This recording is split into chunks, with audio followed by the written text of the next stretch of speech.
Pada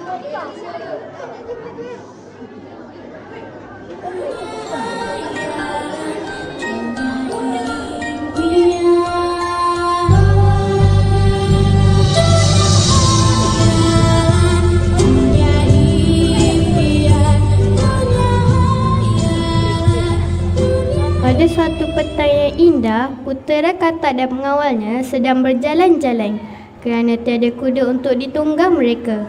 Sedang mereka berjalan, mereka dengar suara yang sangat merdu sedang menyanyi.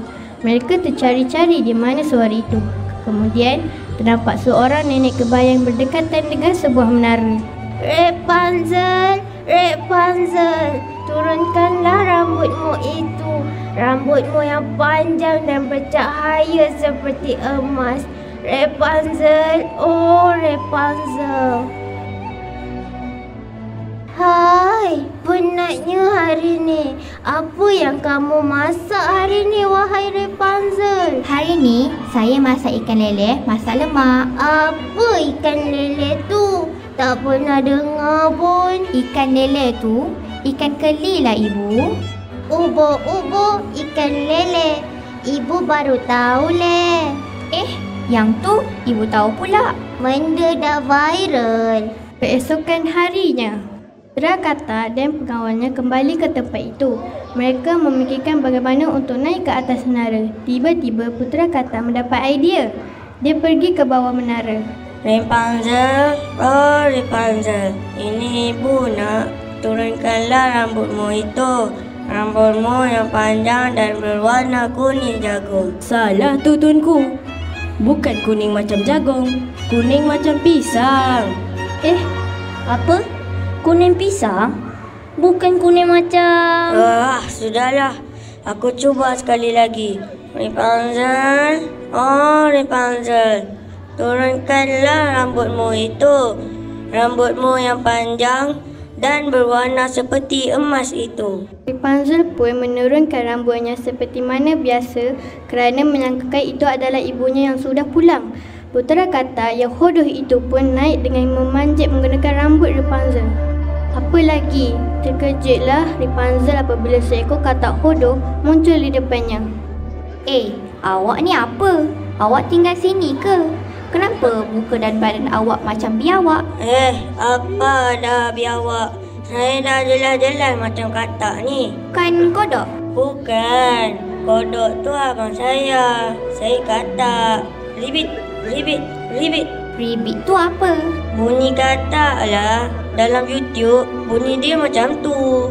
Bukan bunyi katak ong, ong, kedek-kedek ke? Itu katak Konoha. Saya katak Melayu. Malaysia, Sungai Gau. Oh, muka tak Melayu pun. Aduh, saya dah muka katak. Memanglah tak nampak Melayu. Awak nak tahu sebab apa saya berupa katak ni? Tak nak. Janganlah. Saya baru nak cerita. Awak tak nak pula. Yelah, ceritalah. Kenapa awak berupa seekor katak? Dahlah hodoh, tak handsome, nampak miskin pula. Nampak macam pengemis pun ada. Nampak macam... Lebih-lebihnya. Cukup. Seronok je hina-hina orang. Ingat awak cantik ke? Semua orang tahu saya cantik. Ceritalah. Kenapa awak berupa seekor katak? Saya sebenarnya adalah seorang putera raja dari sebuah negara bernama Shonanto. Saya sebenarnya telah disumpah oleh nenek kebayan kerana dia ada perjanjian dengan ibu bapa saya. Jika saya lahir, saya mesti diserahkan kepada nenek kebayan itu. Tetapi ibu bapa saya melanggar perjanjian dan nenek kebayan telah menyumpah saya menjadi seekor katak. Sangat bodoh rupa saya.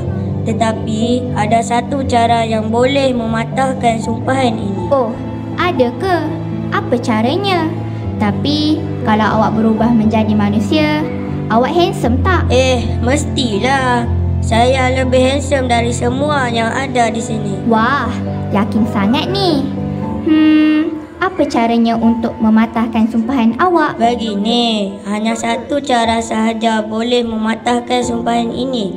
Iaitu saya perlu dengan ikhlas dan sepenuh hati memberikan kata-kata nasihat kepada manusia lain dengan harapan tinggi mereka akan berubah kepada kebaikan. Itu kan senang sahaja. Ya, nampak mudah kan? Tapi sebenarnya seumur hidup saya tidak pernah lagi ada manusia yang ingin berbual dengan saya. Tengoklah rupa saya. Tengok je orang dah takut. Macam mana nak berbual, apatah lagi nak memberi nasihat. Belum lagi bagi nasihat tapi orang dah tak nak dengar. Suruh datang ke dewan sebelum jam 7.30 pun lambat. Contoh. Contoh. Saya dengar awak menyanyi sangat merdu. Awak boleh masuk tandingan menyanyi lah. Bolehkah saya nak dengar awak menyanyi lagi? Nyanyilah satu lagu. Ya, saya memang suka menyanyi. Suara saya biasa-biasa je. Suara awak memang sangat sedap lah. Tanya pengawal saya. Hei pengawal, suara Rapunzel sangat merdu kan? Ya. Awak nak dengar lagu apa? Lagu apa-apa pun boleh.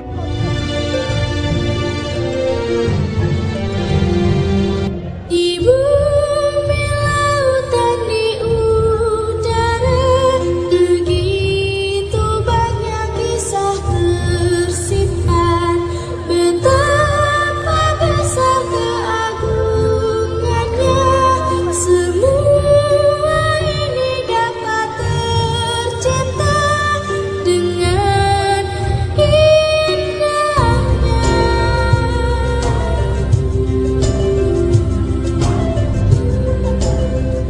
Wah, sedapnya. Memang awak berbakat besar. Boleh jadi penyanyi nombor 1. Saya nak tanya satu boleh? Tanyalah apa sahaja.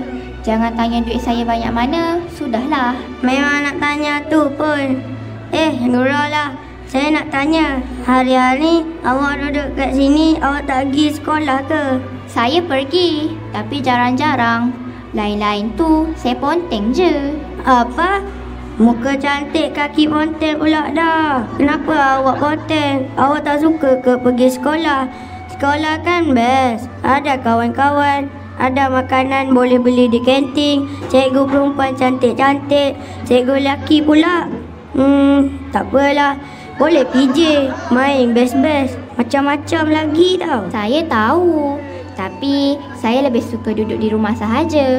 Sebab saya boleh main game, tidur, tengok TV. Aduhai, awak silap ni. Sebenarnya kanak-kanak macam kita ni perlu membentuk masa depan kita dari sekarang.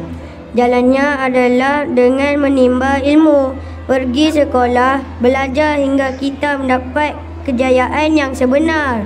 Sekarang kita muda sebab masih ada ibu bapa.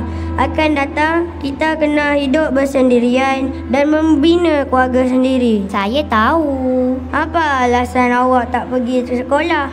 Mesti penat juga fikir alasan kalau kerap ponteng ni. Macam biasalah. Alasan popular, urusan keluarga. Itu je. Kadang-kadang saya tukar kepada sakit perut dan sakit kepala. Lepas tu, urusan keluarga semula. Wahai budak bernama Rapunzel, mari sini. Mulai esok, saya nak awak pergi sekolah semula. Awak kena berubah, kena bersemangat. Bina mood yang baik untuk pergi sekolah. Fikir positif. Saya doakan awak akan menjadi manusia yang berjaya. Mari kita turun ke bawah.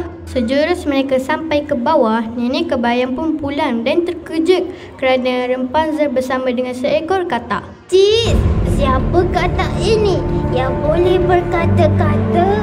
Tiba-tiba cahaya sangat terang memancar. Bunyi guruh dan petir, kilat macam-macam lagi merubah suasana.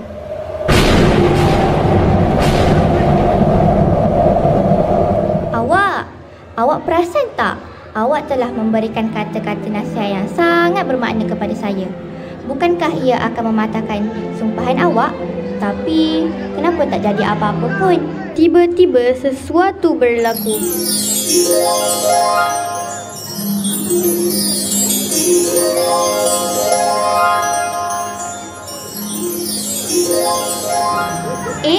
Lihat awak. Awak telah berubah menjadi manusia lah. Handsome-nya awak. Oh, saya telah mematahkan sumpahan ahli sihir. Akhirnya, saya suka.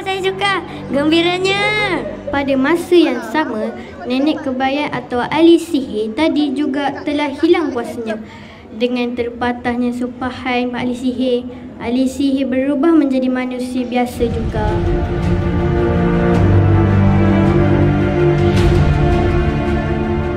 Nampaknya, dengan terpatahnya sumpahan ini, ibu juga telah hilang kuasa. Rapunzel, sebenarnya ibu adalah ahli sihir yang menyumpah putera ini menjadi seekor katak. Mula-mula nak sumpah jadi monyet tapi tak jadi.